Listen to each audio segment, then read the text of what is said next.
Hi Denver, and thanks for tuning in.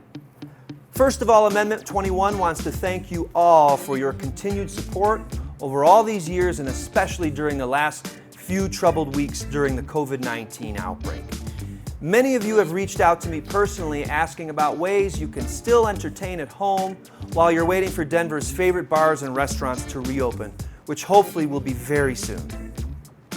We've made it very easy for you today by taking you through a couple of easy cocktail recipes that you can make in the comfort of your own home with a few simple ingredients, all of which are available right here at Amendment 21 Wines.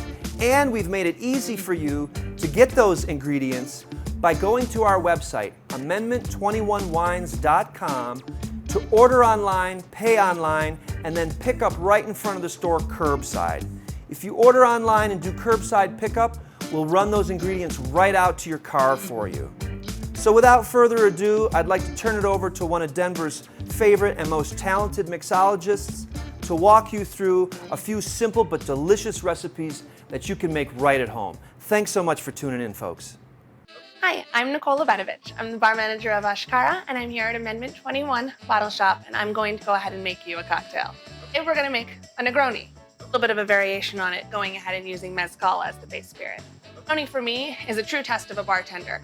It's incredibly simple, using 3 ingredients in equal proportions, yet it's the subtle nuance of going ahead and taking the time, stirring it appropriately, and mixing that drink together to the perfect texture and taste and balance.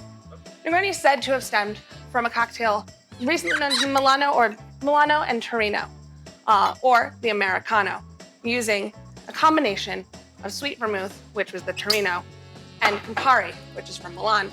The 2 ingredients together were gone ahead and drank during the afternoon as an aperitivo, something to go ahead and sip on, knowing that you weren't going to get too intoxicated. Going ahead and simply mixing those together into a cup, putting a little ice, and simply topping it with soda water. You have a low alcohol, great afternoon sip that can go ahead and be finished simply with an orange.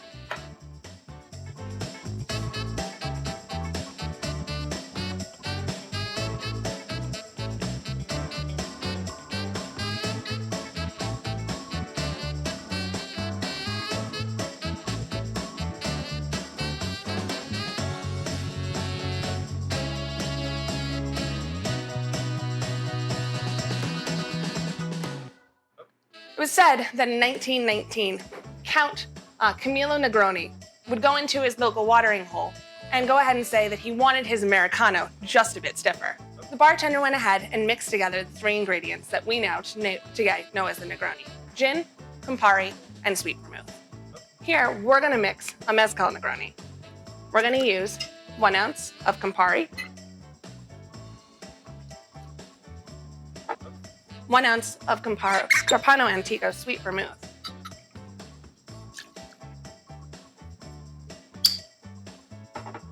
and I love Mezcal, so 1 ounce of the Gem and Bolt Mezcal. Using this for its beautiful citrus and orange aromas that go ahead and complement the Campari and the vermouth so well.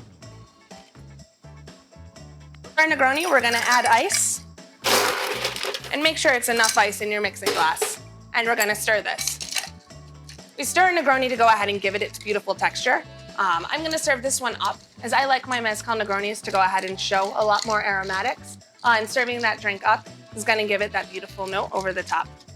It's also going to go ahead and give it this beautiful silky texture. The silky texture we achieve through stirring this cocktail. If we were to shake it, we'd go ahead and create a ton of bubbles. Those bubbles bring bitterness to that drink, emphasizing the tastes that are in the Campari. Here we want to make sure that we have super balance, so giving it a nice long stir is going to make sure that we have all of those flavors integrated together. Once we have the tube dilution, we're going to go ahead, pour that straight into our martini glass, and finish it off with just a touch of orange oil.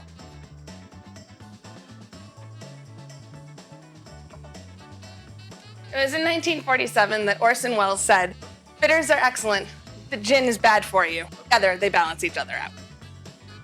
This is our Mezcal Negroni.